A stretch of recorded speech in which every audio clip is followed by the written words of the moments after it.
In a small-town diner, a 7-year-old girl watched 3 soldiers corner a lone woman at the counter. The entire room stayed silent as the harassment escalated. Then the little girl turned to her father and whispered 2 words that would change everything. What happened next took 10 seconds. What it revealed had been hidden for 5 years. The next morning, military vehicles surrounded his house, and a Navy Admiral stepped out to ask one question that would force this single father to choose between the quiet life he built and the warrior he used to be. From which city in the world are you watching this video today? If you enjoy stories about courage and hidden sacrifice, I'd be honored if you subscribed. Now, let me tell you what really happened in that diner. In the small town of Pinehurst, just outside Fort Baxter, there was a diner called Marlowe's that had been serving the same breakfast menu for 30 years. The booths were cracked vinyl patched with duct tape, the coffee was always too hot, and the waitress knew every regular by name. Every Saturday morning at exactly 8:15, a faded blue pickup truck would pull into the gravel lot and park in the same spot beneath the oak tree. A man and his daughter would climb out, the same ritual they had followed for the past 3 years, and walk through the front door like clockwork. His name was Ethan Cole, though most people in town just called him Ethan. He had shoulder-length dark hair that he kept pulled back in a loose tie, a worn field jacket with no insignia that had seen better days, and hands that were calloused in a way that suggested hard work. He was quiet, the kind of quiet that made people assume he was shy or maybe running from something. Most of the town figured it was a messy divorce or unpaid debts. The usual reasons people disappeared into small towns where nobody asked questions. They saw a single father doing his best, working construction jobs for cash, keeping to himself. Nobody thought much beyond that. His daughter, Lily, was 7 years old with bright eyes that seemed to notice everything. She carried a worn stuffed rabbit everywhere she went, a gray thing with one ear shorter than the other that she called Captain. When they walked into Marlowe's that Saturday morning, the bell above the door chimed the same way it always did.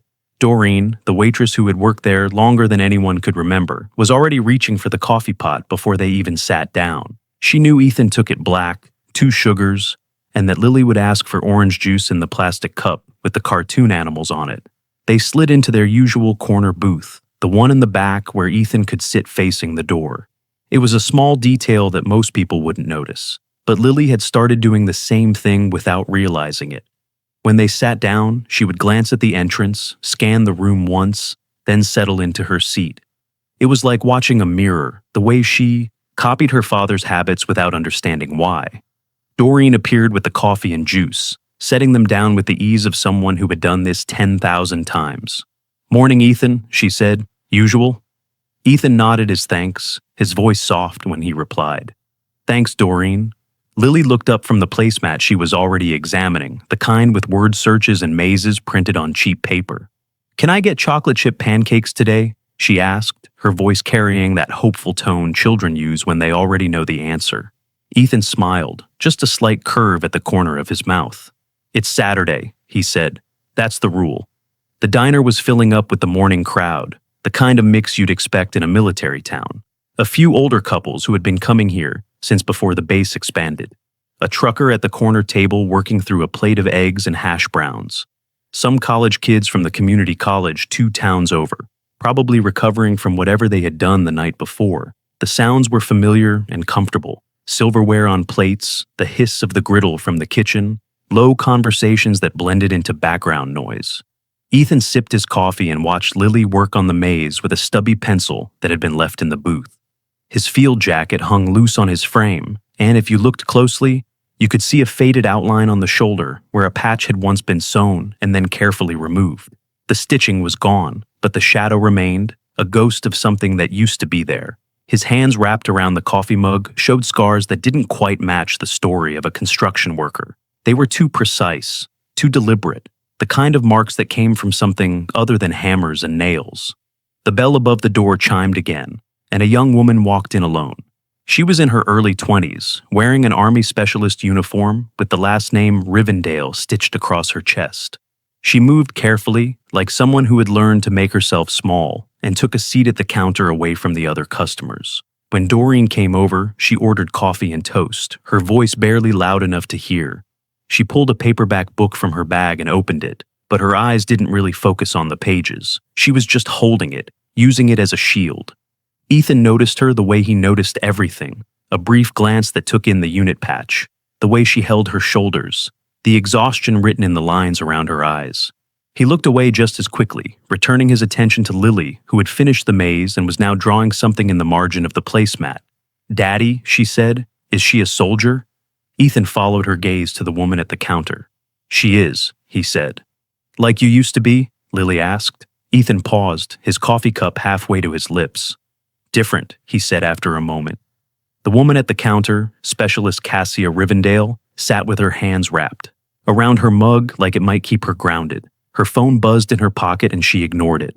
When it buzzed again a few seconds later, her jaw tightened and she pulled it out long enough to silence it completely before shoving it back into her pocket. She returned to her book, or at least to the pretense of reading it.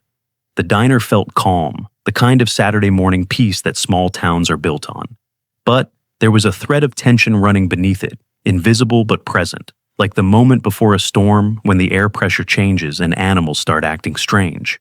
The bell chimed again, louder this time, because the door was pushed open with more force than necessary. 4 people walked in wearing matching unit shirts, 3 men and 1 woman, all of them carrying the energy of people who had just finished morning physical training and were running on adrenaline and too much testosterone. The leader was a broad-shouldered man with a cocky smile, Staff Sergeant Cade Brennick, whose name was visible on the shirt stretched across his chest. Behind him came Corporal Jax Marrow, Private First Class Tiernan Voke, and Specialist Rin Galt, the only woman in the group who looked less comfortable than the others but stayed close anyway. They were loud in the way that groups of young soldiers often are, shoving each other and laughing at inside jokes, taking up more space than they needed. Doreen glanced up from behind the counter, and her expression tightened, but she said nothing. Other customers looked up briefly and then returned to their meals, the universal response of people who don't want to get involved.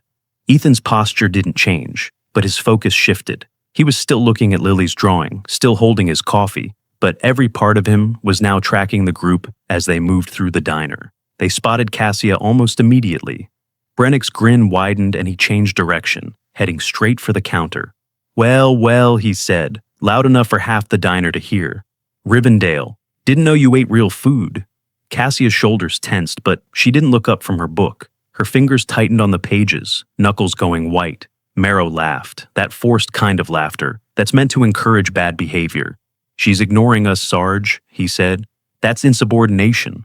The group closed in around her, not touching, but positioning themselves in a way that boxed her in. Brennick slid onto the stool next to her, too close, his knee almost brushing hers. Voke moved behind her, blocking the path to the door. Rin Galt stood on the other side, uncomfortable but complicit, her presence making it clear that Cassia was surrounded. The laughter was aggressive now, testing boundaries, seeing how far they could push before someone pushed back. Ethan watched this unfold with the same calm expression he had worn since walking in. He set his coffee cup down without making a sound, the kind of control that comes from years of practice. Lily had stopped drawing. She was watching the counter now, her small hand gripping the stubby pencil tight. She looked at her father, and he put his hand over hers, gentle but firm. "Eat your pancakes, sweetheart," he said quietly. But Lily didn't pick up her fork. She kept watching, the way children do when they sense something wrong but don't have the words for it yet. At the counter, Cassia was trying to hold her ground. "You too good to talk to us?" Brennick said, leaning closer. "Off base doesn't mean off-duty respect." Cassia's voice was controlled, measured, the tone of someone who has had this conversation before and knows it won't end well no matter what she says. "I'm just trying to have breakfast, Sergeant." Voke spoke up from behind her, his voice carrying a mock curiosity. "Maybe she's meeting someone." "You meeting someone, Rivendell?" Brennick reached out and knocked Cassia's book off the counter. It hit the floor with a slap that cut through the ambient noise of the diner. The conversations around them faltered, people glancing over and then quickly away. Cassia bent to pick up the book, and Marrow stepped forward, planting his boot on it before she could reach it. "Oops," he said. "Clumsy." The whole diner could see what was happening now. Doreen stood frozen behind the counter with the coffee pot in her hand, her knuckles white around the handle. An older couple in the booth near the window looked down at their plates. The trucker in the corner kept his eyes on his eggs like, They were the most interesting thing in the world. This was the moment that everyone would remember later. The moment when everyone knew something was wrong and everyone chose to pretend they didn't see it. It was easier that way, safer, less complicated. These were soldiers after all. And this was a military town, and getting involved in military business when you were a civilian was a good way to make your life difficult. So they looked away, every single one of them, and told themselves it wasn't their problem. Cassia stood up, trying to gather her things, trying to leave with whatever dignity she had left. "I need to go," she said, but Brennick's hand shot out and caught her sleeve. Not hard, not violent, but firm enough to stop her. "We're not done talking," he said. "Let go of my arm," Cassia said.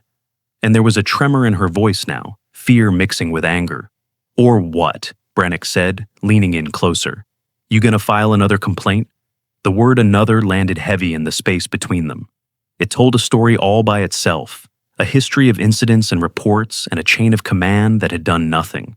Marrow moved to block the door completely now, his arms crossed, grinning like this was the best entertainment he'd had all week. "Come on, Rivendell," he said. "We're just trying to be friendly." Cassia's breathing was coming faster now, her body caught between fight and flight with nowhere to go. In the corner booth, Lily had gone completely still. She wasn't eating her pancakes. She wasn't drawing. She was staring at the counter with wide eyes, her small hand still gripping the pencil like it was the only solid thing in the world. She looked at her father and saw something in his face that she had never seen before. It wasn't anger exactly. It was something colder, something distant. Like he was looking at a problem and calculating solutions in a language she didn't understand yet. Brennick's grip tightened on Cassia's sleeve. "You think you're better than us?" he said. "You think just because you went to the IG with your little stories that you're protected?" Cassia's eyes were wet now, but she wasn't crying, not yet. Fighting to hold it together in front of these men who wanted nothing more than to see her break. "I said, let go," she said again, but her voice cracked on the last word. The entire diner was holding its breath. Doreen had backed up until she was pressed against the kitchen doorway. The older couple was staring very intently at nothing. The trucker had his hand on his wallet like he was thinking about just leaving money on the table and walking out. Nobody moved, nobody spoke, nobody did anything. Lily's whisper cut through the silence like a knife. "Daddy," she said, so quiet that Ethan barely heard it. He didn't respond, didn't move. His coffee cup sat on the table in front of him, perfectly still in his hand. "Daddy, please help her," Lily said. And this time her voice carried just enough that he couldn't pretend he hadn't heard. Ethan Cole had survived 3 tours in Afghanistan and 2 in Iraq. He had been on missions in countries that didn't officially exist, doing things that would never appear in any public record. He had been shot twice and blown up once. He had been decorated 4 times for valor. He had seen friends die and had killed enemies whose faces still visited him some nights when he couldn't sleep. He had walked away from all of it 5 years ago. Walked away from the uniform and the missions and the life, because he had decided that being a father to his daughter was more important than being a weapon for his country. But nothing he had experienced in all those years, none of the firefights or explosions or moments where death seemed certain, hit him harder than hearing his 7-year-old daughter ask him to do the right thing. Her voice carried the weight of absolute faith, the belief that her father could fix anything, stop anything, protect anyone. It was the voice of a child who believed her daddy was a hero, and Ethan had spent 5 years trying to convince himself that he wasn't that person anymore. He set his coffee cup down on the table.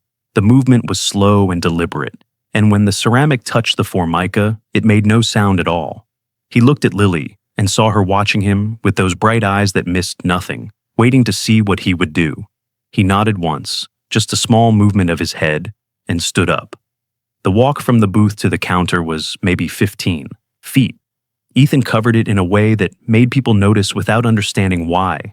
He didn't rush, didn't push through the space. He moved through it like water flowing around obstacles, his body automatically choosing the most efficient path, his hands visible and non-threatening at his sides. When he stopped, he was exactly 3 feet from Brennick, close enough to be heard clearly, but far enough to give everyone space. "Let her go," Ethan said. His voice was quiet, level, carrying no threat and no emotion. Just a simple statement of fact. Brennick turned to look at him and saw a man in his mid-30s with long hair and a faded jacket. someone who looked like he had walked in off a construction site. The staff sergeant's expression shifted from surprise to amusement. "This your boyfriend Rivendell?" he said, and his crew laughed on cue. Cassia shook her head quickly. "I don't know him," she said. Ethan didn't look at her. His eyes stayed on Brennick. "You heard her ask," he said. "Let go." Brennick studied him for a moment. This civilian who had just walked up and inserted himself into military business. He saw no threat. Just some townie, probably Cassia's latest mistake, thinking he could play hero. The staff sergeant was a Ranger School graduate with 6 years of service. He had been in firefights and led convoys through IED-heavy routes. He was trained, tested, and confident in his ability to handle one middle-aged construction worker. "Why don't you mind your business, Pops?" he said. "I'm asking nicely," Ethan said. "And I'm telling you to leave," Brennick replied, putting more edge into his voice now. The diner was completely silent. Even the kitchen sounds had stopped. Doreen was watching from the doorway. The trucker had turned in his seat. The older couple had given up any pretense of not paying attention. Everyone was watching to see what would happen when this nobody civilian challenged a staff sergeant and his crew. Ethan took one step closer, moving inside Brennick's personal space with the kind of confidence that made the soldier's instincts flicker a warning.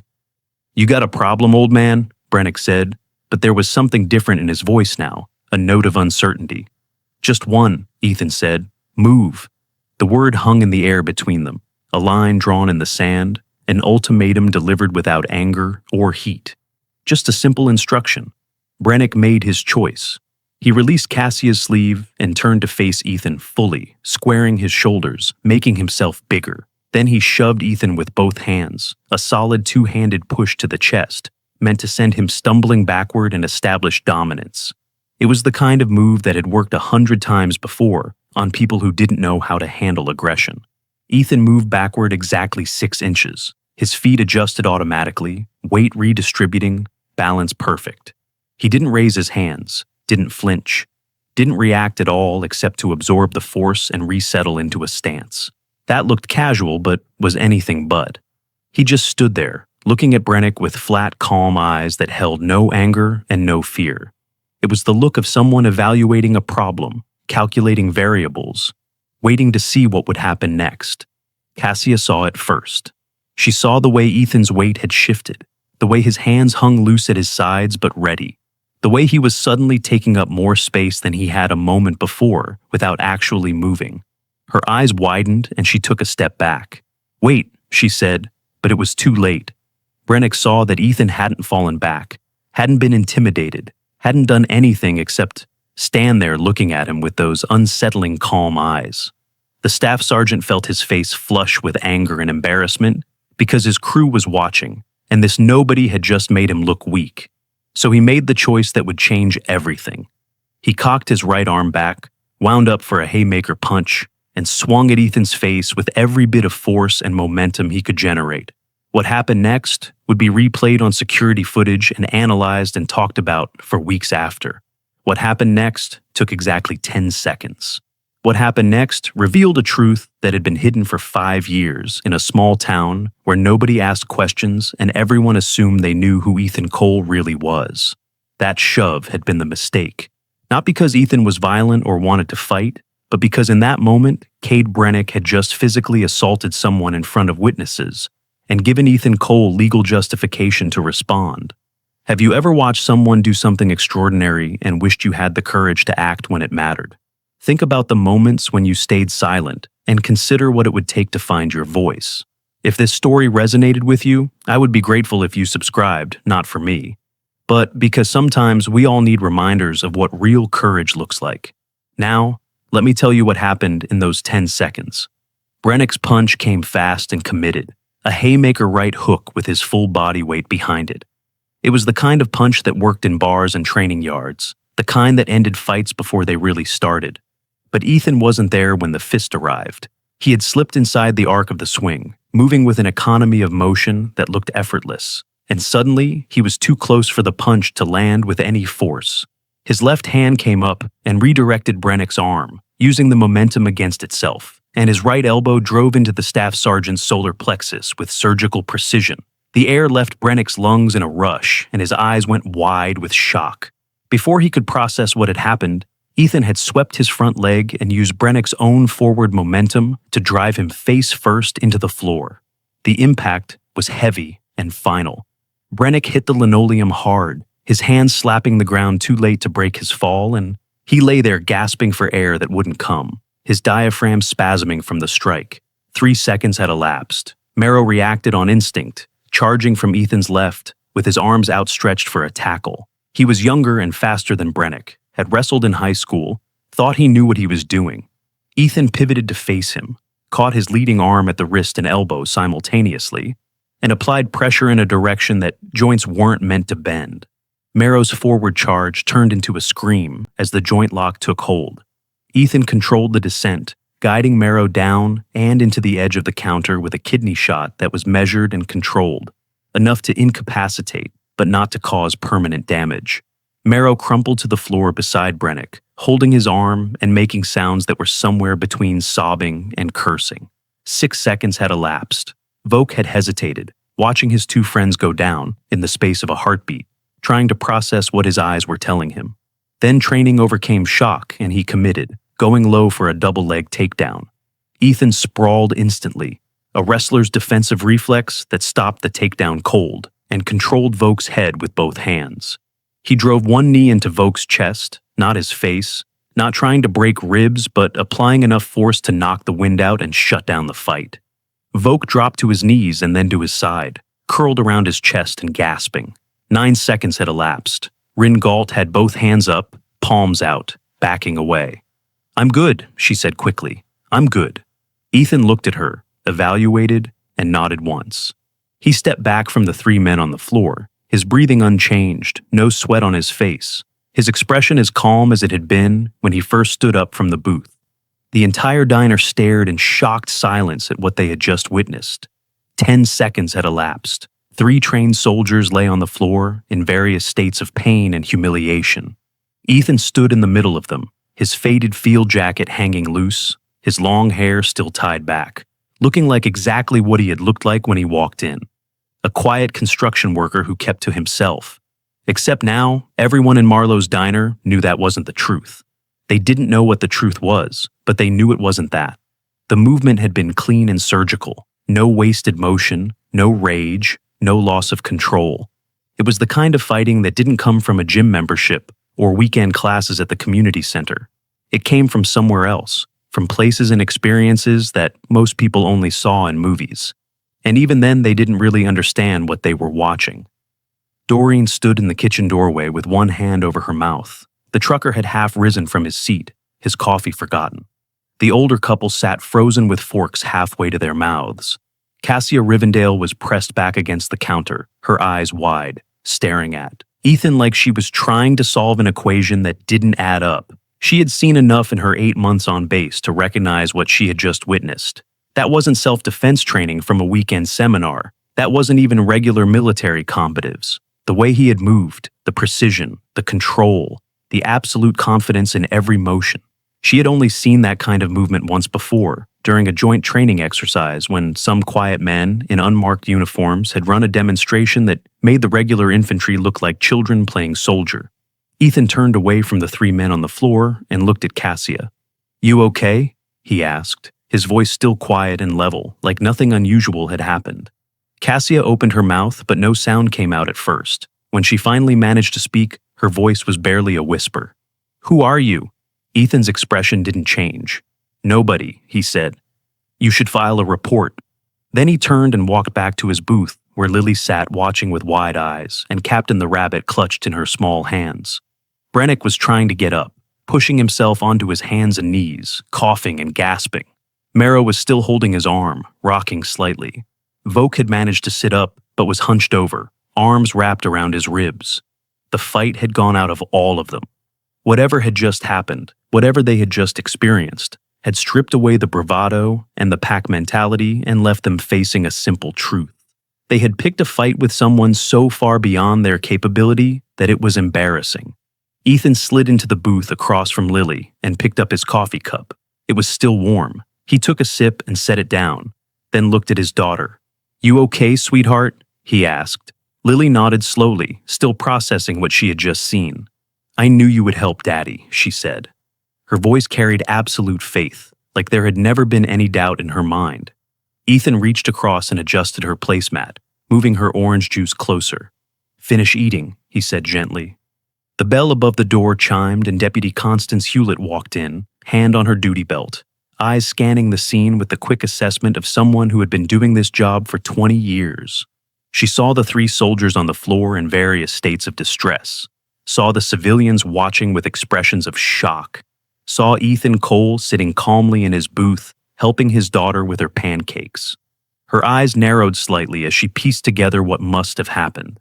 Cassia intercepted her before she could speak, moving quickly away from the counter. Deputy Hewlett, she said, her words coming fast. Those men assaulted me. They grabbed me, wouldn't let me leave. She pointed at Ethan. He defended me. I want to press charges against them.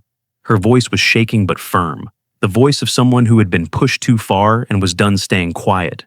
The trucker stood up from his corner table. I saw the whole thing, he said.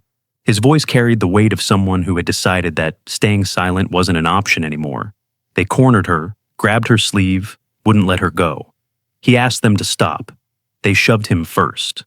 The older couple nodded in agreement. That's exactly what happened, the woman said. Those soldiers started it. Her husband added, all he did was defend that young lady. Hewlett looked around the diner, saw the agreement on every face, then walked over to where Brennick was finally getting to his feet. You active duty soldier? She asked. Brennick nodded, still trying to catch his breath. Staff Sergeant ma'am, he managed. Fort Baxter. Hewlett's expression hardened. Then you should know better than to assault a civilian and a fellow service member. You're lucky I'm not arresting you right now. Get out of my town. All of you. Brennick looked like he wanted to argue, wanted to say something about how they had been jumped, about how this wasn't fair, about how a civilian had just taken down 3 trained soldiers and that couldn't be right. But the words died in his throat because he saw the truth written on every face in the diner. He had started it. Everyone had seen. There was no way to spin this that didn't make him look like exactly what he was, a bully who had picked on the wrong person. He and Marrow and Voke limped toward the door, Rin following behind them with her eyes down. The bell chimed as they left, and the sound seemed louder than usual in the silence. Hewlett approached Ethan's booth, her expression thoughtful. Mr. Cole, she said, you need medical attention? Ethan looked up from watching Lily eat her pancakes. No, ma'am, he said. That was impressive, Hewlett said, watching him carefully. Just protecting someone who needed help, Ethan replied. His tone was matter-of-fact, offering no additional information. Hewlett nodded slowly. I may need a statement from you. Ethan nodded. I'll be around. Hewlett gave him one more long look, the kind of look that said she was going to be thinking about this for a while, then turned and headed for the door. Cassia was still standing at the counter, her phone in her hand, staring at the screen with an expression of dawning realization. She had been filming. When the harassment had started to escalate, she had pulled out her phone and started recording, the way she had been doing for 3 months every time Brennick and his crew came after her, building evidence, documenting the pattern. She had the whole thing on video, the harassment, the grab, Ethan's intervention, all of it. She played it back, watching the screen with wide eyes. The video showed everything. The way Ethan had moved, the precision of every strike, the complete control. She watched it 3 times, trying to process what she was seeing. Then she opened her contacts and scrolled down, her thumb hovering over a name. Captain Morris Wexler, Naval Liaison. She had met him once during a joint training briefing, a quiet man with sharp eyes who had given her his card and told her to call if she ever needed anything. At the time, she had thought it was just military courtesy. Now she wondered. She attached the video and typed a message. Need identification on civilian defender. Techniques match Tier 1. Urgent. She hit send before she could second-guess herself, then looked across the diner at Ethan, who was cutting Lily's pancakes into smaller pieces. He looked so ordinary sitting there, so completely normal, that it was almost possible to believe the last 10 minutes hadn't happened. Almost. Ethan could feel eyes on him, but he ignored them. He focused on Lily, on making sure she was okay, on maintaining the Saturday morning routine that had been their anchor for 3 years. Doreen approached the table cautiously, coffee pot in hand. "Can I warm that up for you, Ethan?" she asked. Her voice was gentle, respectful, in a way it hadn't been before. Ethan nodded and she poured, her hand only shaking slightly. "That was a brave thing you did," she said quietly. Ethan looked up at her. "Just doing what's right," he said. Doreen nodded, set the coffee pot down, and pulled a $20 bill from her apron pocket. "Breakfast is on me today," she said. Ethan started to protest, but she held up her hand. "I insist. She paused, searching for words. "You just reminded everyone in here what courage looks like." Ethan accepted the gesture with a nod, then returned his attention to Lily. She had finished her pancakes and was now drawing again on the placemat, but the drawing had changed. Before it had been flowers and sunshine. Now she was drawing a figure, tall and strong, standing between other smaller figures and something dark on the other side of the page. Ethan watched her work, seeing his daughter process what she had witnessed in the only way a 7-year-old knew how. The diner slowly returned to its normal rhythm, people finishing their meals, conversations resuming in hushed tones. But everything had changed in a fundamental way. The man in the corner booth wasn't just Ethan anymore. He was something else, something undefined, and everyone who had been there would remember this morning for the rest of their lives. They would tell the story at dinner parties and family gatherings, the time they saw a single dad take down 3 soldiers in 10 seconds. The details would get embellished over time, the way stories always do, but the core truth would remain. Something extraordinary had happened in an ordinary place. When Ethan finally stood to leave, pulling out his wallet to leave a tip, despite Doreen's insistence that breakfast was free, every person in the diner watched. He helped Lily with her jacket, took her hand, and walked to the door. As he reached for the handle, Cassia called out, "Sir, wait." Ethan turned, his expression neutral. She approached quickly, pulling something from her pocket. It was her unit patch, the one sewn onto her uniform. She held it out to him. "In case you ever need anything," she said, "from me or anyone who served." Her voice carried weight, a promise of debt and gratitude. Ethan looked at the patch for a long moment, then accepted it with a nod. "You're going to be okay, specialist," he said. Cassia's eyes were wet, but she wasn't crying. Not quite. "Because of you," she said. Ethan didn't respond to that. He just turned and walked out with Lily, the bell chiming behind them. Through the window, Cassia watched his faded blue pickup pull out of the parking lot and disappear down Main Street. Then her phone buzzed in her hand. The message was from Captain Wexler. Video received, identification confirmed. Admiral Quaid has been notified. Cassia read it 3 times, her heart pounding. Admiral. She had expected maybe some interest from base security, maybe an inquiry, but an admiral didn't get involved in random diner incidents. An admiral got involved when something much bigger was in play. She looked down at her phone and whispered to the empty air, "Who are you?" That evening, Ethan's small house sat quiet on its 3 acres of land. The property was isolated, set back from the main road, surrounded by pine trees that provided privacy and peace. Inside, Lily was brushing her teeth in the bathroom while Ethan cleaned up from dinner.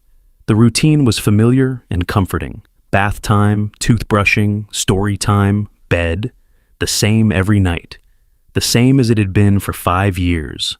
When Lily was finally tucked in, Captain the Rabbit nestled beside her. She looked up at her father with serious eyes.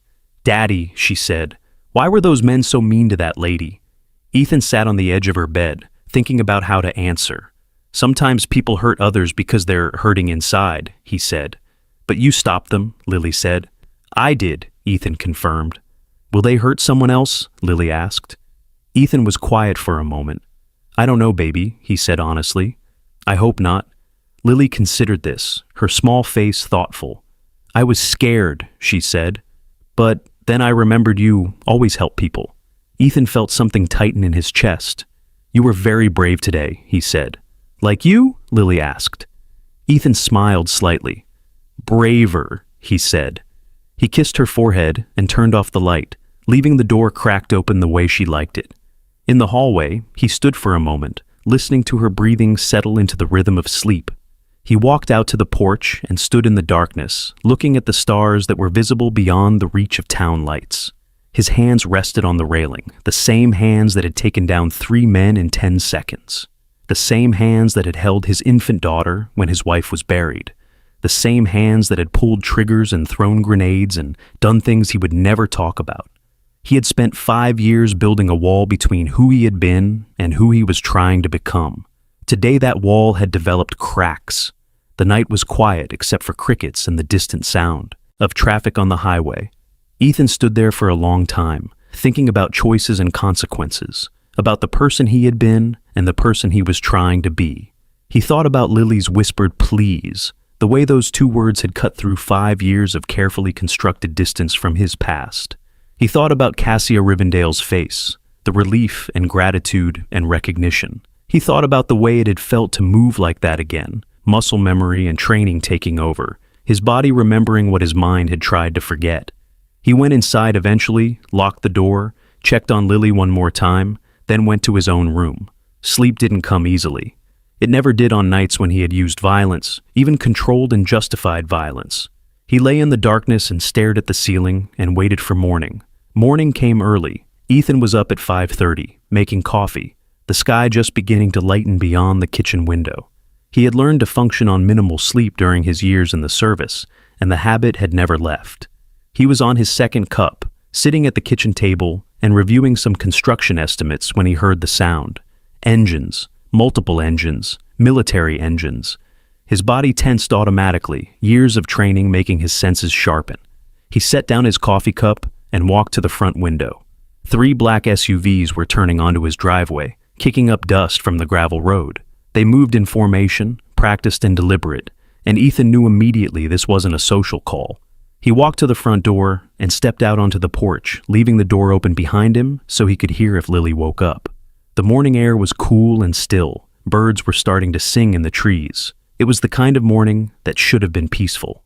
The SUVs came to a stop in a semicircle facing the house. Doors opened in sequence. 2 military police officers stepped out first, their presence authoritative but not aggressive. Then from the second vehicle came a Navy captain in service dress blues, his uniform crisp and formal despite the early hour. From the third vehicle, the rear door opened and a man stepped out who made everyone else look like they were playing dress-up. Rear Admiral Lysander Quaid was in his late 50s with silver hair and a bearing that spoke of decades of command. 4 stars on his shoulder boards caught the early morning light. He wore his uniform with the ease of someone who had been wearing it so long, it was practically a second skin. He walked toward the porch with measured steps, his hands clasped behind his back, his eyes taking in every detail of the property, the house, and the man standing on the porch watching him approach. Ethan didn't move. He stood with his hands visible at his sides, his posture relaxed but ready, watching the Admiral cross the distance between them. When Quaid reached the bottom of the porch steps, he stopped and looked up at Ethan. The 2 men studied each other for a long moment, and something unspoken passed between them, recognition and respect, and the weight of shared understanding. "Master Chief Petty Officer Ethan Cole," Quaid said. His voice was quiet, but carried authority that had nothing to do with volume. Or should I say, former Master Chief. Ethan's expression didn't change. "I go by Ethan now, sir," he said. Quaid nodded slowly, looking at the long hair, the civilian clothes, the house. "Nice life you've built here," he said. "Did I break a law, Admiral?" Ethan asked. Quaid shook his head. "No, Cole. You defended a service member from assault. Technically, you're a civilian hero." There was something in the way Quaid said it that made it clear this wasn't the real reason he was here. The Admiral's eyes moved to the window where Lily's face had appeared, peering out at the vehicles and the men in uniform. "That's her, isn't it?" Quaid said. "Lily!" Ethan's entire body tensed, protective instinct flooding through him. "Sir, with respect," he started, but Quaid held up a hand. "I'm not here to cause problems," he said. "I'm here because yesterday you revealed yourself." Quaid pulled a tablet from inside his jacket and turned it on. He tapped the screen a few times, then turned it to face Ethan. The security footage from Marlowe's diner played on the screen, showing the entire confrontation from multiple angles.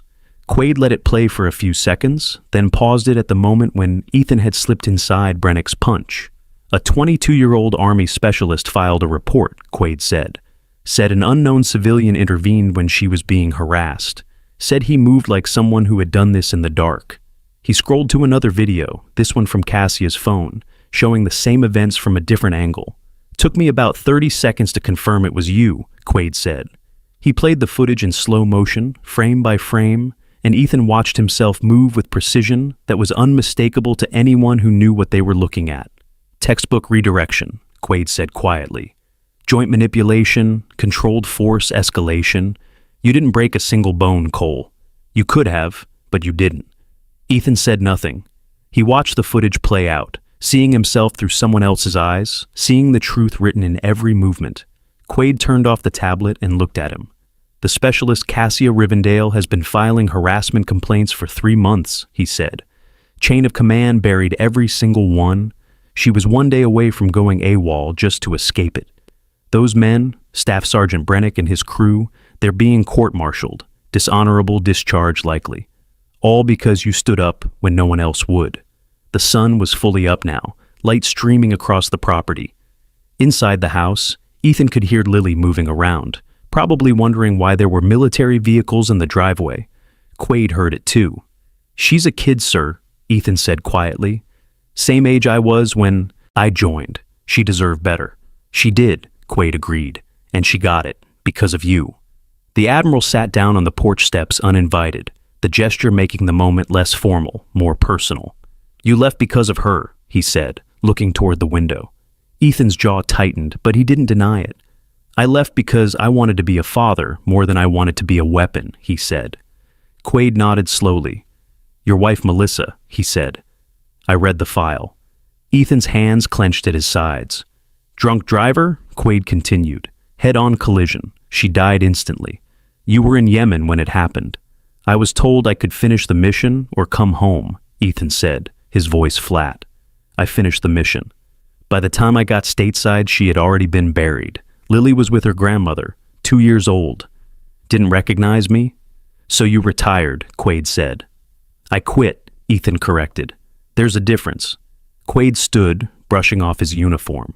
You didn't quit, Cole. You chose her over the mission. That's not weakness. That's the hardest decision a warrior can make. Master Chief Petty Officer Ethan Cole, Navy SEAL, 3 silver stars, 2 bronze stars with valor, Navy Cross recipient. Member of SEAL Team 6 for 4 years. 17 confirmed direct action missions. He had been declared retired for medical reasons 5 years ago, the same month his wife died, the same month he had decided that raising his daughter was more important than anything the military could ask of him. And now, a rear admiral was standing on his porch at 6 in the morning, which meant something big was happening. I didn't come here just to thank you, Cole, Quaid said. I came because the Navy needs you. No, sir, Ethan said immediately. The response was firm and absolute. You haven't heard Quaid started, but Ethan cut him off. Respectfully, sir, no, I did my time. I buried friends, I lost my wife, I'm not losing my daughter. Quaid pulled a folder from his jacket, classified markings visible on the cover. Hostage situation, he said. U.S. Embassy contractor and his family. Kidnapped in Mogadishu 2 days ago. The team we'd normally send doesn't have your experience. You have 100 guys who can do this, Ethan said. We have guys who can try, Quaid replied. We need someone who will succeed. The contractor's daughter is 8 years old, Cole, same age as Lily. The words hit like a physical blow. Ethan's hand tightened on the folder, but he didn't open it. That's not fair, he said. No, Quaid agreed. It's not. But it's true. I'm not ordering you, Quaid said. You're retired. This is a request. 30 days, 1 mission, then you come home to her. And if I don't come home, Ethan asked, then Lily gets a flag and a medal and a trust fund, Quaid said quietly. Same as every other Gold Star kid. So, you want me to risk making my daughter an orphan to save someone else's daughter, Ethan said. I want you to do what you've always done, Quaid replied. Save people who can't save themselves. Think about the people in your life who serve quietly, who sacrifice without seeking credit, who stand up when it would be easier to look away. Their stories matter. If this moved you, I hope you'll subscribe and be part of a community that values these narratives. Now, let me show you what happened when Ethan had to make an impossible choice. The sound of Lily's voice from the doorway cut through the tension like a knife through water. Daddy, she said, and both men turned to see her standing there in her pajamas, holding Captain the Rabbit against her chest, her bare feet on the wooden threshold. Her eyes were wide as she looked at the vehicles, the uniformed men, the Admiral standing on her porch. Ethan moved immediately to her side, placing himself between her and the others in a gesture so automatic he didn't even think about it. Lily looked up at Admiral Quaid with the fearless curiosity that only children possess. "Are you here because my daddy helped that lady?" she asked. Quaid knelt down slowly, bringing himself to her eye level with the kind of respect that made it clear he understood he was in the presence of someone important. "I am," he said gently. "Your daddy did something very brave yesterday." Lily nodded seriously. "I know," she said. "He always helps people." Quaid looked up at Ethan, and something passed between them, an understanding that went deeper than words. "She's right," he said, standing and straightening his uniform. He pulled a card from his pocket and held it out to Ethan. "You have 72 hours to decide," he said. "After that, we move forward without you." He paused, then added quietly, "Cole, whatever you decide, thank you for yesterday. That specialist, Cassia Rivendell, she has a little sister. Because of you, she'll get to see her again." The Admiral turned and walked back to the vehicles, his officers falling in behind him. Ethan watched them drive away, the dust settling slowly on the gravel road as the sound of engines faded into the distance. Lily took his hand, her small fingers wrapping around two of his larger ones. "Daddy," she said, "are you going away?" Ethan knelt down to face her, his hands on her shoulders. "I don't know yet, sweetheart," he said honestly. "If you go," Lily asked, "will you help people? Like, help the lady?" "That's the job," Ethan said. Lily was quiet for a moment, thinking with the seriousness that sometimes caught him off guard. "Then you should go," she said. Ethan felt something break open in his chest. "You want me to leave?" he asked. Lily shook her head quickly. "No," she said, "but you taught me that sometimes we have to do hard things to help people." She hugged him tight, her face pressed against his shoulder. "I'll be scared," she said, her voice muffled. "But I'll be proud." Ethan held her close. This small person who had just taught him something profound about courage and sacrifice, and realized that in trying to protect her from the world, he had been the one learning the most important lessons. The next 3 days passed in a strange kind of suspended time. Ethan went through the motions of his normal life, taking construction jobs, making meals, reading bedtime stories. But his mind was somewhere else. The folder sat on his kitchen counter, still sealed, the classified markings visible every time he walked past. He didn't need to open it to know what was inside. A family in danger. A mission that would require everything he had spent 5 years trying to leave behind. A choice between the life he had built and the skills he still possessed. On Saturday morning, they went back to Marlowe's diner, the same booth, the same time, maintaining the ritual that had become their anchor. Doreen poured coffee before they even sat down, and Lily ordered chocolate chip pancakes without being asked. The diner was quieter than usual, people glancing at their booth and then quickly away. The story of what had happened having spread through the small town in the way that stories always do. Ethan could feel the weight of their attention, but he ignored it, focusing on Lily as she worked on the word search on her placemat. The bell above the door chimed and Cassia Rivendell walked in. She was wearing her uniform, but something about her had changed. She stood straighter, moved with more confidence, and when she saw Ethan, she didn't hesitate.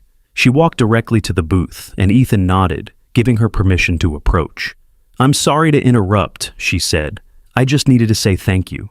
"You don't need to," Ethan said. "I do," Cassia insisted. "I was going to quit, leave the army. But you reminded me why I joined." Lily looked up from her placemat.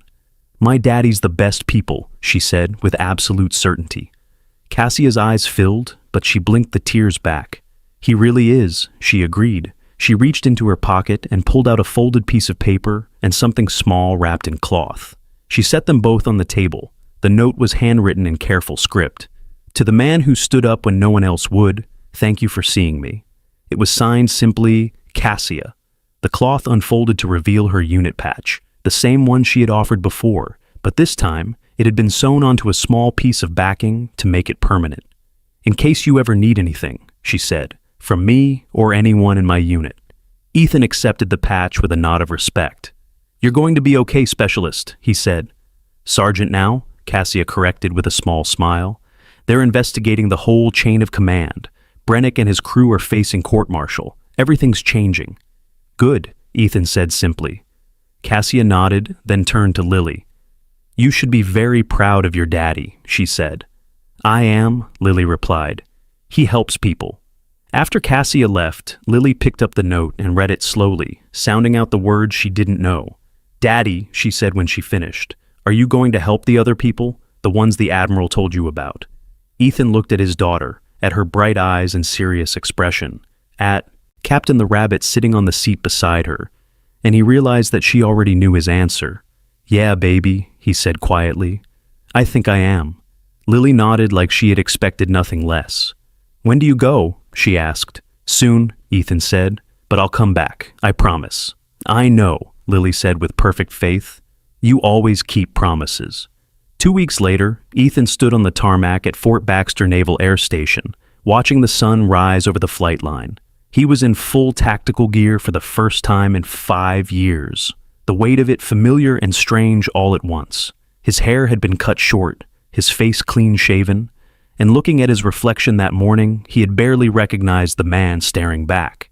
The warrior he had tried to bury was back, standing in the California dawn, preparing to board a C-130 that would take him halfway around the world to do things he couldn't talk about in places that didn't officially exist. Lily stood beside him, wearing a navy ball cap that someone had given her, several sizes too large, the brim nearly covering her eyes. She had been quiet during the drive to the base, holding Captain and looking out the window at the passing landscape. Now she stood on the tarmac, watching the aircraft being prepared, the loadmasters moving with practiced efficiency, and Ethan wondered what was going through her mind. Admiral Quaid approached across the tarmac, his uniform crisp despite the early hour. Master Chief, he said with a nod. Good to have you back. 30 days, sir, Ethan said. Then I'm done. Understood, Quaid replied. Bring them home. Always do, Ethan said, and there was something in his voice that made it clear this wasn't bravado but simple statement of fact. He had never failed to complete a mission, and he didn't intend to start now. Ethan knelt down in front of Lily, bringing himself to her eye level. I'll be back before your birthday, he said. I promise. I know, Lily said. You always keep promises. She held out Captain the Rabbit, offering him with both hands like a sacred object. Take Captain, she said. He'll keep you safe. Ethan shook his head gently. I can't take Captain, he said. You need him. Lily's expression was serious beyond her years. You need him more, she said firmly. Bring him home to me. Ethan took the rabbit carefully, feeling the weight of the trust she was placing in him. The stuffed animal was worn soft from years of being held, one ear shorter than the other from some long-ago accident, and it smelled like home. He tucked it carefully into his tactical vest, right over his heart, securing it so it wouldn't fall. I love you, sweetheart, he said, his voice rougher than usual. I love you, Daddy, Lily replied. Come home. The words were simple, but they carried the weight of everything, a command and a prayer and an expression of absolute faith all wrapped together. The C-130's engines roared to life, the sound cutting through the morning air.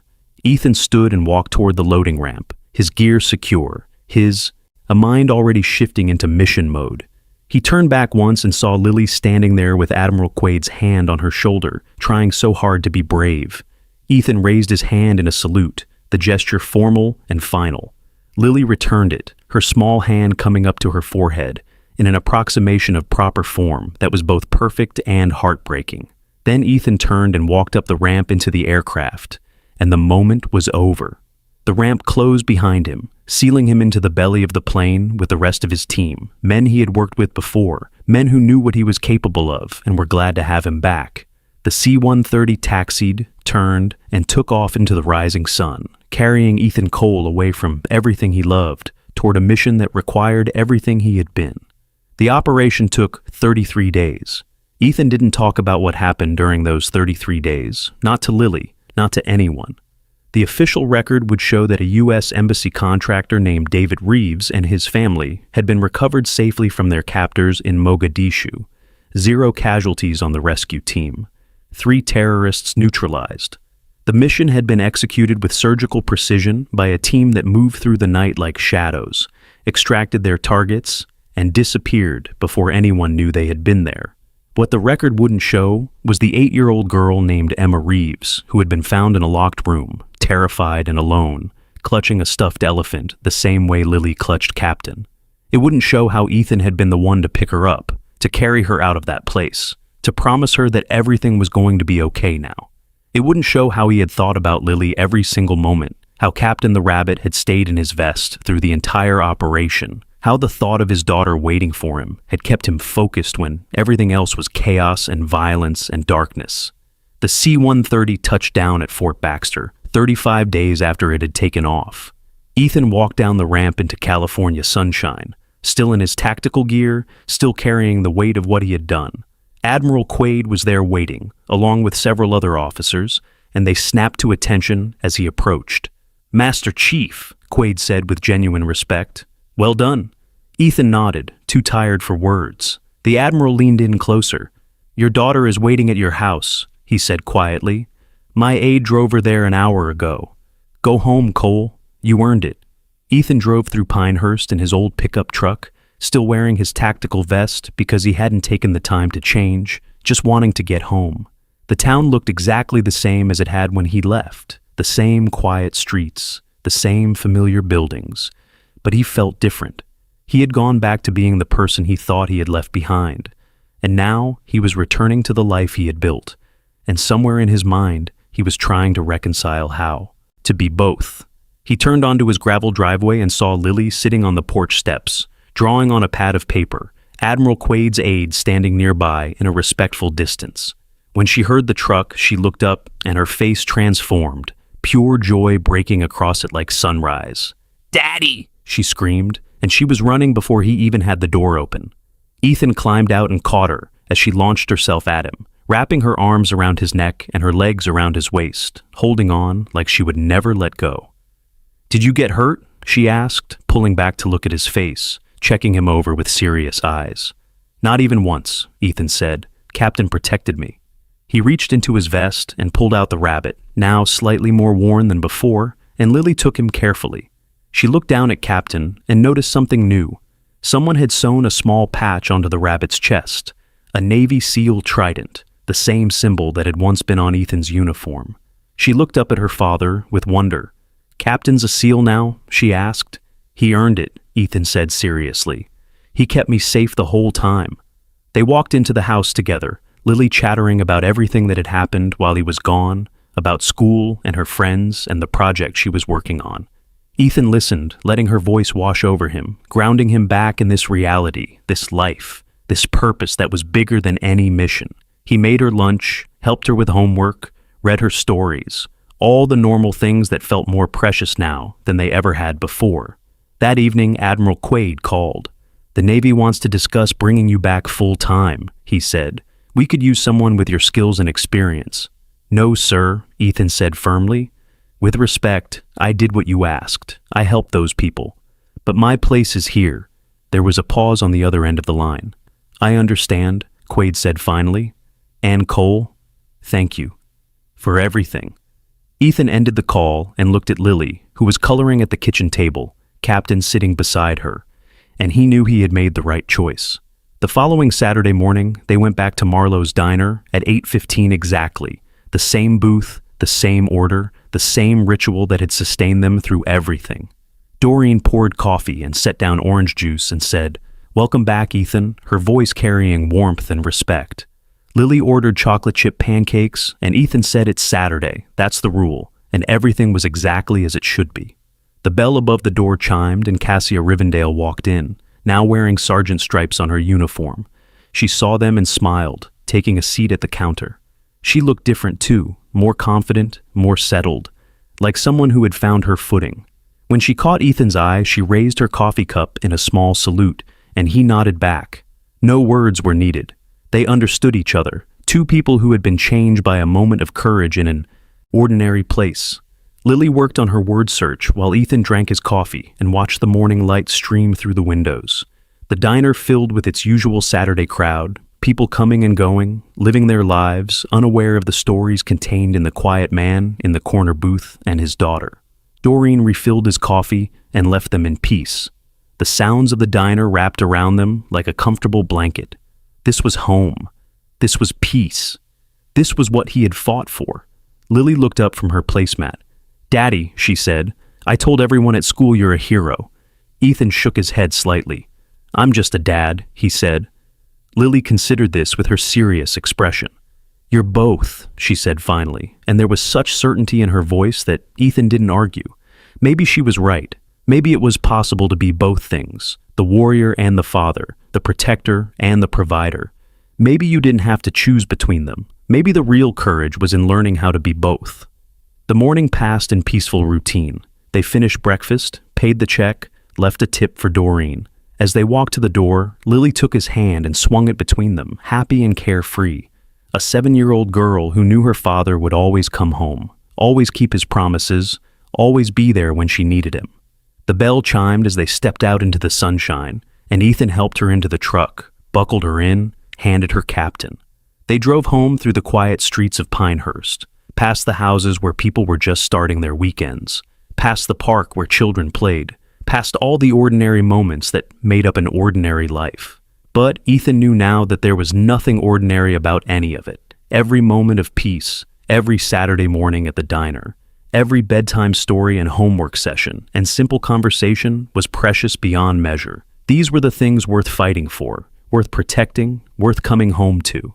At the house, Lily ran inside to work on her drawing project, and Ethan stood on the porch for a moment, looking out at his 3 acres of land, the pine trees that provided privacy, the gravel driveway where military vehicles had once parked.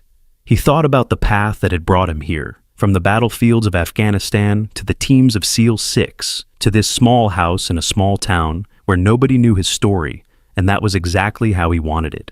He thought about the contractor's daughter Emma, safely home with her family now, probably clutching her stuffed elephant the same way Lily clutched Captain. He thought about Cassia Rivendell, still serving, still fighting, but with the support she deserved now.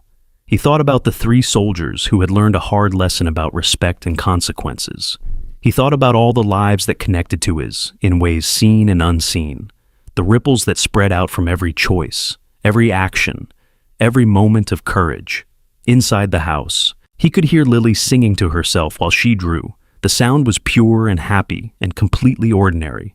Ethan smiled and walked inside, closing the door behind him, returning to the life that mattered most. The warrior could rest. The father was home. And in this moment, in this place, that was enough. The weeks that followed settled into comfortable rhythm. Ethan returned to his construction work, the physical labor grounding him back in civilian life. Lily continued school, bringing home papers covered in gold stars and drawings that he hung on the refrigerator. They maintained their Saturday morning tradition at Marlowe's Diner, the ritual that had become sacred to both of them. The town slowly stopped whispering about what had happened, the story fading into legend, and Ethan became just Ethan again, the quiet single dad who kept to himself. But something fundamental had changed. Ethan no longer felt like he was running from his past. He had integrated it into who he was, accepting that the warrior and the father weren't separate people, but different aspects of the same person. He had learned from his daughter that courage wasn't about choosing between duty and love, but about having the strength to honor both. He had learned that sometimes the bravest thing you can do is stand up when someone whispers, "Please." One evening, several months later, as Ethan was tucking Lily into bed, she looked at him with those bright eyes that saw everything. "Daddy," she said, "I'm glad you helped those people." "Me too," Ethan said. "Even though it meant you had to go away?" Lily asked. "Even though," Ethan confirmed, "because some things are worth the hard choices." Lily nodded seriously. "Like when I asked you to help the lady in the diner," she said. "Exactly like that," Ethan said. "You reminded me what's important." Lily hugged Captain the Rabbit, the seal trident patch visible on his chest. "I was scared when you were gone," she admitted quietly. "But I knew you would come back." "How did you know?" Ethan asked. "Because you promised," Lily said simply. "And you always keep your promises." Ethan kissed her forehead, overwhelmed by the faith she had in him, the responsibility of living up to that trust every single day. He turned out the light and left the door cracked open, standing in the hallway for a moment, listening to her settle into sleep. The months turned into a year, and the story of the diner incident became just one thread in the larger fabric of their lives. Lily turned 8, then 9, growing taller and smarter and more herself with each passing day. Ethan continued to build their quiet life, The construction jobs, the Saturday mornings, the bedtime rituals. They planted a garden in the spring, and Lily learned about patience as she waited for the vegetables to grow. They hiked the trails in the national forest, and Ethan taught her about reading the land, about being aware of her surroundings, about respect for nature. Sometimes Admiral Quaid would call with requests for consultation, situations where his expertise could be valuable without requiring him to deploy. Ethan would listen, offer his thoughts, and politely decline to do more. His place was here. His mission was raising his daughter. The Navy had other operators, younger men, who could do the work. Lily only had one father. Cassia Rivendell was promoted to staff sergeant and eventually transferred to a new unit where her leadership skills were recognized and valued. She sent occasional emails updating Ethan on her progress, thanking him again for changing the trajectory of her career and her life. She had found her voice, learned to advocate for herself and others, and was making a real difference. She had also started a mentorship program for junior enlisted women, creating the support system she wished had existed when she needed it. The 3 soldiers from the morning in the diner had received their dishonorable discharges and disappeared into civilian life. The investigation had revealed a pattern of harassment and abuse that went far beyond Cassia, and their removal had led to broader reforms in how complaints were handled on base. One moment of courage from one person had created ripples that touched dozens of lives. On a Saturday morning, 3 years after the incident, Ethan and Lily sat in their usual booth at Marlowe's diner. She was 10 now, gangly and growing fast, but she still ordered chocolate chip pancakes, and he still said, "It's Saturday. That's the rule." Captain the Rabbit sat on the seat beside her, more worn than ever. The seal trident patch faded but still visible. Doreen poured coffee and smiled at them. These regulars who had been coming here for 6 years now, part of the fabric of the place. A young family came into the diner, parents with a daughter about Lily's age. They took the booth across from Ethan and Lily, the father positioning himself to face the door, the same way Ethan did. The man's eyes met Ethan's, and something passed between them, recognition of a shared experience. The man had the look of someone who had served, who knew what it was to carry things that couldn't be spoken. He nodded slightly and Ethan nodded back. No words needed, just the acknowledgement that they understood each other. Lily noticed the exchange. "Is he like you?" she asked quietly. "Probably," Ethan said. "Does his daughter know?" Lily asked. "I don't know," Ethan said. "Does it matter?" Lily thought about this. "I guess not," she said. "What matters is that he's here with her." "Exactly," Ethan said, struck once again by his daughter's wisdom. "You don't have to know someone's whole story to recognize they're doing their best. We're all just trying to do right by the people we love." The morning sun streamed through the diner windows, illuminating dust motes in the air, catching the steam rising from coffee cups, making everything look golden and perfect. In that moment, in that place, Ethan felt complete peace. The warrior had found his purpose in being a father. The father had learned that courage comes in many forms, and the daughter had taught both of them that sometimes the most powerful words aren't shouted from rooftops, but whispered in moments of fear and faith. The story that began with 2 words in a small-town diner didn't end with dramatic fanfare or grand gestures. It ended the way most meaningful stories do, with quiet moments of connection, with lessons learned and integrated, with the simple choice to keep showing up for the people who matter most. Ethan Cole had been a warrior and would always carry that part of himself, but he had learned that the greatest battles aren't always fought with weapons, and the most important victories aren't measured in missions completed, but in promises kept. Every Saturday morning at 8:15, a faded blue pickup truck pulls into the gravel lot at Marlowe's diner. A man and his daughter walk through the door and take their usual booth. He orders coffee black with 2 sugars. She orders chocolate chip pancakes. It's Saturday. That's the rule. And in this simple ritual, in this ordinary moment, repeated week after week, year after year, is contained everything that matters about courage, sacrifice, faith, and love. In our lives, we encounter people whose quiet strength shapes the world in ways we may never fully understand. They serve without seeking recognition, sacrifice without demanding acknowledgement, and stand up for others when it would be easier to look away. These stories matter because they remind us that heroism isn't always loud or obvious. Sometimes it looks like a single father in a diner, a 7-year-old girl with a stuffed rabbit, and 2 words that changed everything. If you know someone like this, someone whose courage deserves to be celebrated, share their story. And if these narratives speak to you, I hope you'll subscribe, not for me, but because we all need reminders of what it means to truly show up for the people who need us most.